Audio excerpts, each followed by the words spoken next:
Meaning of Harris tweed. Harris tweed. Harris tweed. Harris tweed. Harris tweed. Harris tweed is a type of woolen cloth that is handwoven by artisans in the Outer Hebrides, a group of islands off the coast of Scotland.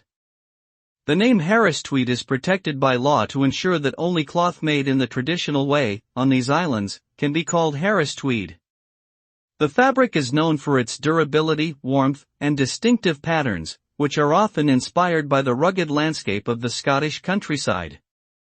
Harris tweed has a long history and continues to be highly prized by fashion designers and enthusiasts around the world.